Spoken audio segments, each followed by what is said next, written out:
Hello दोस्तों, कैसे हो आप सब। उम्मीद है आप सभी बहुत ही बढ़िया होंगी और आपकी स्टडी एकदम से मस्त तरीके से चल रही होगी। तो स्वागत है आपका अपने यूट्यूब चैनल यूके विद्याकुल में। तो जैसे कि कल हमने अपनी साइंस की पहली क्लास की थी, तो उसी कड़ी में हमारी क्लास कौन सी है? क्लास 2 है। ठीक है भाई। और ये क्लास मैं बता दूं, जो भी जहाँ भी साइंस आती हो, ऐसा नहीं कि कनिष्ठ चाहे यूकेपीएससी या कोई भी ऐसा एग्जाम जहाँ पे उसी के लिए इम्पोर्टेंट है। कहीं भी साइंस का कोई भी एक क्वेश्चन आता हो, सभी के लिए इम्पोर्टेंट है। ठीक है। तो इसको सभी देख सकते हैं, 10वीं से लेके 11वीं 12वीं बीएससी, जो भी बच्चा कंपटीशन देना चाहता हो साइंस का कोई भी, तो वो सभी दे सकते हैं, सबके लिए इम्पोर्टेंट है। तो ज़्यादा समय ना लेते हम चलते हैं। और वीडियो अच्छा लगता है आप मुझे कमेंट करके बताते रहना, कि उससे मुझे भी पता लगता है कि कहाँ कमी हो रही है कहाँ नहीं। और हाँ, लाइक शेयर सब्सक्राइब जरूर करें चैनल को। ठीक है, इससे हमें भी थोड़ा अंदाज़ा लग जाता है और कि भाई हम सही दिशा में जा रहे हैं नहीं जा रहे। तो चलिए ज़्यादा समय नहीं लेते, आगे का क्वेश्चन देखते हैं। तो इसी कड़ी में अगला क्वेश्चन है, आकाशीय पिंडों का अध्ययन विज्ञान की किस शाखा के अंतर्गत करते हैं? आकाशीय पिंड, जैसे कि हम एस्ट्रोनॉट्स बोलते हैं, एस्ट्रोलॉजी बोलते हैं उस विज्ञान को इंग्लिश में। और तो इसमें आकाशीय पिंडों का अध्ययन विज्ञान की किस शाखा में करा जाएगा? अगर ऑप्शन में आपका वहाँ पे ये होगा ना खगोल की, तो यही सही आंसर होगा। खगोलिकी में आकाशीय पिंडों का अध्ययन किया जाता है और इसे इंग्लिश में एस्ट्रोनॉट बोला जाता है। स्पेलिंग थोड़ी वो हो सके भाई, देख लिया। एस्ट्रोनॉट, एस्ट्रोनॉमी, सॉरी एस्ट्रोनॉमी बोला जाएगा सर। क्या बोला जाएगा? Astronomy, astronomy. आकाशीय पिंडों का अध्ययन करने वाले विज्ञान को एस्ट्रोनॉमी कहा जाता है। ठीक है, अगला क्वेश्चन, गतिशील द्रव पर कार्य करने वाले द्रवों का अध्ययन विज्ञान की किस शाखा के अंतर्गत किया जाता है? गतिशील द्रवों पर कार्य करने वाले द्रव, तो उसको बोला जाता है द्रव गतिकी। सिंपल है ये तो, द्रव गतिकी। ठीक है भाई, उसको क्या बोला जाएगा? द्रव गतिकी। ठीक है, अगला क्वेश्चन, शरीर की भाषा का अध्ययन करने वाले विज्ञान को काइनेस्थेटिक्स बोला जाता है। क्या बोला जाता है?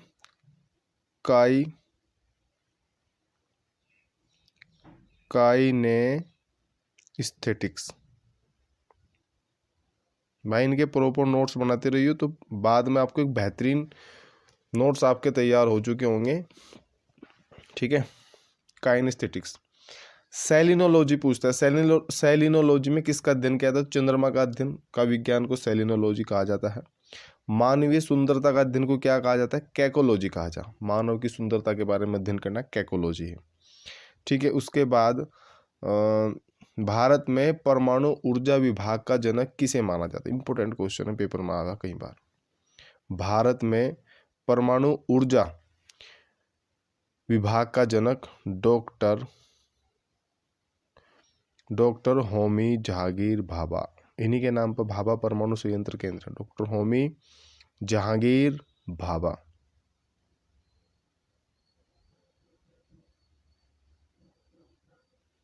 इन्हीं के नाम पर अपना क्या भाभा परमाणु संयंत्र है। ठीक है भाई, उसके बाद अगला क्वेश्चन, विज्ञान का क्षेत्र जो मानव एवं यंत्र के मध्य स्वचलन एवं संचार का अध्ययन करता है, उसको बोला जाता है साइबरनेटिक्स। ये हमने कल भी किया था क्वेश्चन शायद। ठीक है, क्षय तारा किसे कहते हैं? क्षय तारा, ऐसा तारा जो क्षय हो गया हो, यानी कि डिजेनरेट हो गया हो, तो उसको क्या उसे क्या बोलेंगे? हम उसे बोलेंगे श्वेत वामन तारा। क्या बोलेंगे भाई? श्वेत वामन तारा। ठीक है, उसके बाद क्रोनोलॉजी किसका अध्ययन है? क्रोनोलॉजी कुछ मैं बोलता हूँ कुछ मैं लिखता हूँ, तो आप मेरे शब्दों पे ज़्यादा ध्यान दिया करो। ठीक है भाई, क्रोनोलॉजी, तो क्रोनोलॉजी किसका अध्ययन है? क्रोनोलॉजी, ये किसका अध्ययन है भाई? ये आपका समय व अवधि का अध्ययन है। ठीक है, तो इसमें इतना था। अब आगे चलते हैं। प्राचीन भारत में रस विधा का जनक कौन था? तो रस विधा का जनक आपके कौन थे भाई? नागार्जुन थे। कौन? नागार्जुन। नागार्जुन से मुझे एक क्वेश्चन और याद आया, इनकी पुस्तक है उसका नाम, तो रस विधा के रचनाकार थे, उनकी पुस्तक का नाम भी क्या है? रस रत्नाकर। क्या है भाई? रस रत्नाकर, रस रत्नाकर। ठीक है, अगला क्वेश्चन उसके बाद है, किस भारतीय गणितज्ञ विज्ञानी ने संख्या सिद्धांत प्रतिपादित किया? संख्या सिद्धांत किसने दिया था? तो इसका नाम है श्रीनिवास अयंगर रामानुज। रामानुज की कैलकुलेशन बहुत जबरदस्त थी भाई, तो उन्होंने ही संख्या सिद्धांत दिया था। ठीक है, आपसे पूछ लेगा भारत में मैट्रिक प्रणाली का प्रारंभ कब हुआ? मैट्रिक प्रणाली का प्रारंभ हुआ 1956 से। उसके बाद शून्य तथा दशमलव प्रणाली का आविष्कार किसे माना जाता है? शून्य और दशमलव, तो शून्य और दशमलव प्रणाली का आविष्कार कौन है भाई? आपके आर्यभट्ट। आर्यभट्ट के मैंने और भी क्वेश्चन बताए थे आपको कल। आर्यभट्ट, आर्यभट्ट को जाना जाता है, बीच में कॉल आ गया था, थोड़ा मामला गड़बड़ हो गया, तो कोई नहीं, दोबारा इस क्वेश्चन को देखते हैं। तो इस क्वेश्चन का था, क्या था क्वेश्चन? हाँ, शून्य तथा दशमलव प्रणाली का आविष्कार किसे माना जाता है? तो किसे माना जाता है भाई? आर्यभट्ट को।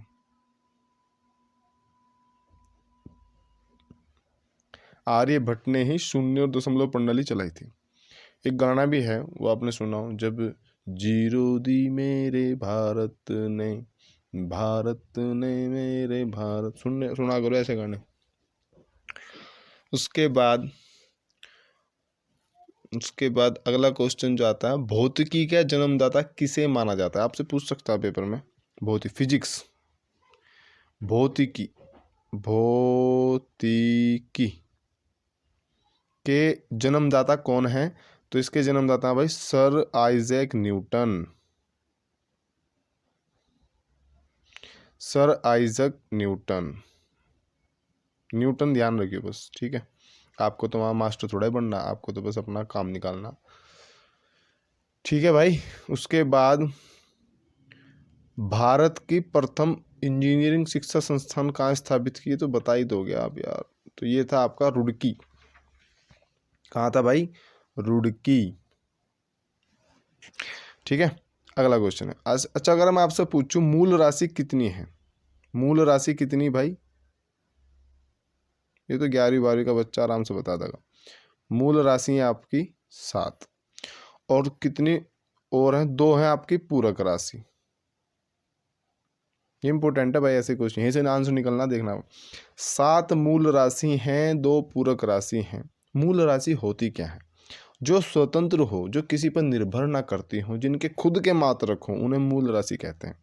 तो ऐसी केवल 7 हैं। अब एक एक करके देखते हैं कौन कौन है, फिर बाकी के सबके मात्रक इन्हीं मूल राशियों से निकलते हैं। जैसे तो पहली मूल राशि मान लो, पहली इसमें आगे पीछे क्रम हो सके उसका आप टेंशन ना लो। तो पहले हमने ली लंबाई, लंबाई, और लंबाई का मात्रक क्या होता है भाई? मीटर। ठीक है, दूसरी हमने ली समय, समय का मात्रक सेकंड। तीसरी हमने ली द्रव्यमान, द्रव्यमान का मात्रक क्या होगा? किलोग्राम। चौथी हमने ली ताप, और ताप का मात्रक क्या होगा भाई? केल्विन। पांचवी है आपकी विद्युत धारा, इलेक्ट्रिक करंट, विद्युत धारा, और उसका मात्रक होगा एम्पियर ए। फिर आपकी ज्योति तीव्रता, क्या है भाई? ज्योति तीव्रता, ज्योति तीव्रता, बीच में कॉल आ गया था, थोड़ी वीडियो हो गई थी यार। ज्योति तीव्रता, और ज्योति तीव्रता का मात्रक क्या है भाई? Candela, candela. उसके बाद अगली है पदार्थ की मात्रा, पदार्थ की मात्रा, पदार्थ की मात्रा हम लेते हैं कैसे में? मोल में भाई। तो ये 7 मूल मात्रक थे, मैंने आपको लिखवा दिए। पदार्थ की मात्रा का मोल है। अब 2 पूरक देख लो। 2 पूरक कौन कौन सी? एक तो है भाई समतल कोण,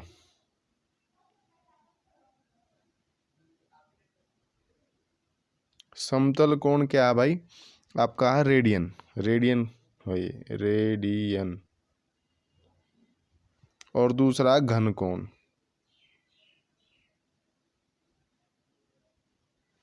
घन कोण क्या है? स्टेरेडियन।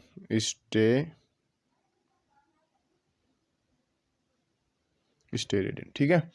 तो ये 7 मूल मात्रक हो गए और भाई 2 मेरे आपके पूरक मात्रक हो गए, ठीक है, या राशियाँ होंगी, ठीक है। मूल राशि 7 है, पूरक राशि कितनी है? 2 है। मात्रक जो भी हम लेते हैं वो हमेशा ज़्यादातर हमारा MKS पद्धति में चल रहा होता है। MKS, देखो कई सारी पद्धति है, MKS है, CGS है, एक FPS है, एक SI है, SI पद्धति, ठीक है। इस SI को तो इंटरनेशनल सिस्टम कहते हैं, अंतर्राष्ट्रीय पद्धति इकाई। 1967 में इसको वो किया गया था, माना गया था, ठीक है भाई। MKS में क्या है कि लंबाई को मीटर में लेना, द्रव्यमान को किलोग्राम में, समय को सेकंड में। CGS में लंबाई सेंटीमीटर, द्रव्यमान ग्राम और समय सेकंड में। FPS में क्या होगा? लंबाई को फुट में लेना है, फीट में, और इसे द्रव्यमान को पाउंड में और समय को सेकंड में। और जो SI पद्धति है इसके ज़्यादातर कहाँ से आते हैं? MKS से आते हैं सारे के सारे, ठीक है भाई। तो ये था आपका। अब अगला टॉपिक,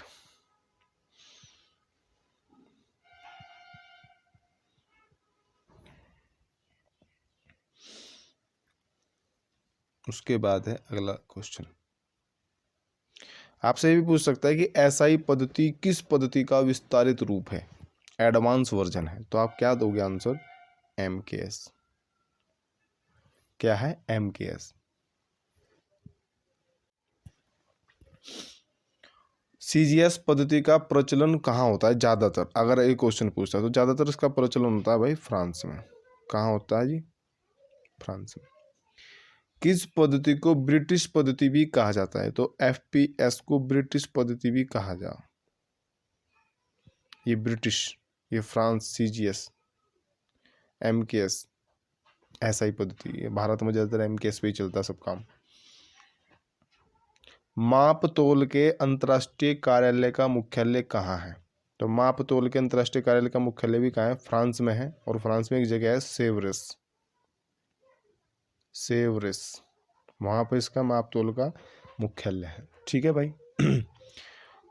कुल मूल मात्रकों की संख्या कितनी? अभी बताया आपको 7 है, ठीक है।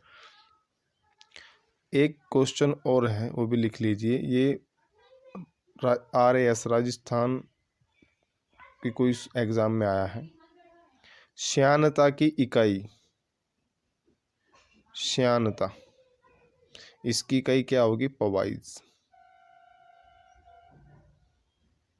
इंपॉर्टेंट। श्यानता की इकाई क्या होगी? पवाइज होगी, ठीक है भाई। अगला टॉपिक,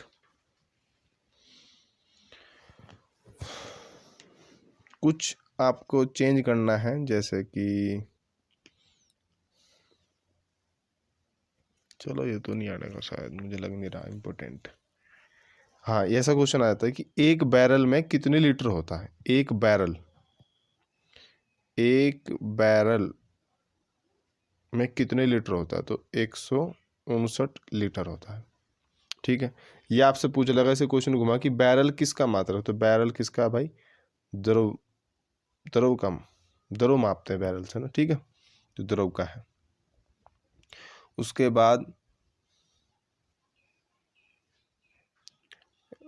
बाद अगला क्वेश्चन है आपका, एंगस्ट्रॉम किस राशि का मात्रक है? आपसे पूछ लिया एंगस्ट्रॉम, तो एंगस्ट्रॉम किसका मात्रक है? 11वीं 12वीं वाले एकदम बता देंगे क्योंकि उनके टचमेंट में है क्वेश्चन। तो एंगस्ट्रॉम किसका मात्रक है? लंबाई का। किसका भाई? लंबाई का मात्रक क्या है? एंगस्ट्रॉम है। उसके बाद अगला प्रश्न, मोल तो मैंने आपको बता ही दिया कि मोल से क्या नापते हैं हम?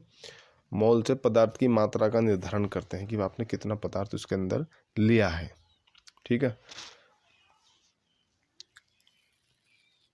अच्छा, आपसे एक क्वेश्चन बहुत, ये तो जनरली है कि ओजोन परत की मोटाई किस में नापते हैं? तो ओजोन परत की मोटाई किस में नापते हैं भाई? हम डॉप्सन में। किस में? डॉप्सन में नापते हैं, ठीक है। अच्छा, जो समुद्र में दूरी का नापना किस उससे करते हैं? तो नॉटिकल मील में दूरी लेते हैं समुद्र की। नॉटिकल मील में लेते हैं समुद्री दूरी। ठीक है भाई, जैसे हम किलोमीटर में लेते हैं ना, सड़क की दूरी की, हमने इतने किलोमीटर बाइक चला ली, इतने किलोमीटर, तो समुद्र में ऐसा होता है नॉटिकल मील। ठीक है भाई, अगला क्वेश्चन, शक्ति का मात्रक क्या है? सबको पता है, वाट। वाट नहीं है तो जूल पर सेकंड होगा, क्योंकि शक्ति का जो फॉर्मूला P बराबर W/T होता है। ठीक है, अगला क्वेश्चन, भाई वीडियो को शेयर कर दे करो यार, और सब्सक्राइब कर ले करो भाई, सारे लिए ही मेहनत करी जा रही। प्रतिरोध का मात्रक क्या होता है? प्रतिरोध क्या होता है? प्रतिरोध वैसे जो धारा के मार्ग में अवरोध उत्पन्न करते, वही होता है क्या? प्रतिरोध।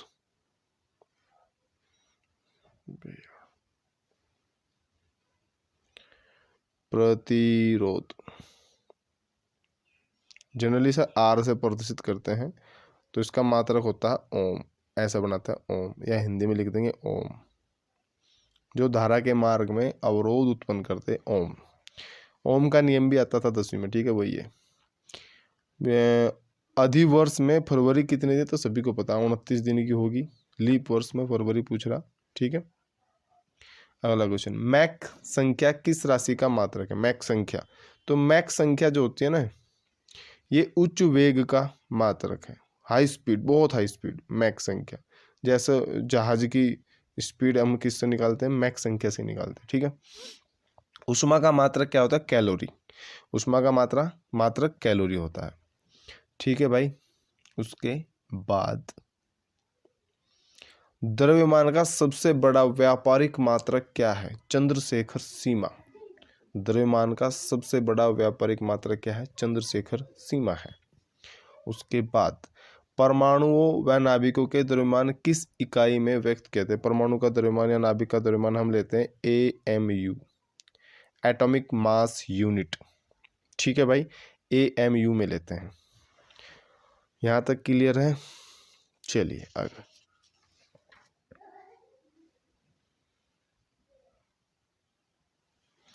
आपसे पूछ लेगा क्या कोई ऐसी राशि है जो बीमाहीन है, जिसमें बीमा ही नहीं है? तो आप एकदम आंसर बोलोगे हाँ जी, है ऐसी राशि। और ऐसी राशि क्या है? तो वह है आपका तनाव, स्ट्रेन। ठीक है भाई, बीमाहीन राशि है। समुद्र की गहराई किस में नापी जाती है? आप बोलोगे फैदोमीटर में। फैदोमीटर, समुद्र की गहराई। ठीक है, प्रकाश वर्ष किसका मात्रक है? दूरी का, खगोलीय दूरी का। और सबसे बड़ा अगर पूछे दूरी का मात्रक क्या, तो वो होगा आपका पारसेक। क्या होगा भाई? पारसेक, पारसेक होगा। ठीक है, और एक पारसेक के अंदर, एक पारसेक के अंदर 3.26 प्रकाश वर्ष होता है। ठीक है, उसके बाद हर्ट्ज से किसका मात्रक है? हर्ट्ज, तो हर्ट्ज है भाई आपका आवृत्ति का, फ्रीक्वेंसी इंग्लिश में बोलते हैं उसको, आवृत्ति या फ्रीक्वेंसी, हर्ट्ज। वो रेडियो पे सुनते नहीं, आप सुन रहे हैं 103 मेगा हर्ट्ज, हर्ट्ज वही है, ये फ्रीक्वेंसी है उसकी। ठीक है, उसके बाद किस ताप पर सेल्सियस और फ़ारेनहाइट का मान बराबर हो जाएगा? तो -40 डिग्री सेल्सियस और -40 डिग्री फ़ारेनहाइट, ये दोनों बराबर होंगे। ठीक है भाई, उसके बाद मानव शरीर का तापमान कितना होता है? सामान्य तापमान कितना होता है? तो ये होता है आपका 98.6 डिग्री सेंटीग्रेड। ये मानव शरीर का तापमान है, सॉरी फ़ारेनहाइट है, ये है फ़ारेनहाइट। और अगर डिग्री सेल्सियस में लेना हो तो 37 डिग्री सेल्सियस। ठीक है भाई, और कैल्विन में अगर पूछ रहा हो तो मानव शरीर का तापमान कैल्विन में होता है 310 कैल्विन। ये तीनों याद रखियो। अब इसमें से जरा सा भी ऊपर नीचे हो जा, मान लो 1 डिग्री सेल्सियस आपका ऊपर हो गया टेम्परेचर, तो तुरंत आपको क्या हो जाएगा? फीवर जिसे कह देते हैं, बुखार हो गया। कहते हैं ना 103 हो रहा है, 104 हो रहा है, तो इतना डिग्री फ़ारेनहाइट आपका टेम्परेचर बढ़ गया। ठीक है, उसके बाद अगला क्वेश्चन, थर्म किसका मात्रक है? थर्म भी क्या है? ऊष्मा का। थर्मोडायनेमिक्स में तो ऊष्मा का ही अध्ययन किया जाता है, तो थर्म भी इसका ही है। ध्वनि की प्रबलता का मात्रक क्या होता है? डेसिबल, डी से लिखते हैं इसको, डेसिबल होता है। उसके बाद ऐसा मात्रक कौन सा है जो कार्य और ऊर्जा दोनों का है? तो भाई जूल है। जूल कार्य का भी होता है और ऊर्जा का भी होता है, ठीक है। किलोवाट घंटा किस राशि का मात्रक है? ऊर्जा का। जो हमारी बिजली के कनेक्शन होते हैं किलोवाट घंटा में ही होते हैं, ठीक है, ऊर्जा का मात्रक है। 1 पास्कल कितने यूनिट मीटर स्क्वायर के बराबर होता है? तो 1 न्यूटन मीटर स्क्वायर के बराबर होता है 1 पास्कल। इन्हें लिखते रहिए भाई, ऐसे ही क्वेश्चनों को ऐसे ही आते हैं, बताओ क्या कर सकते हैं।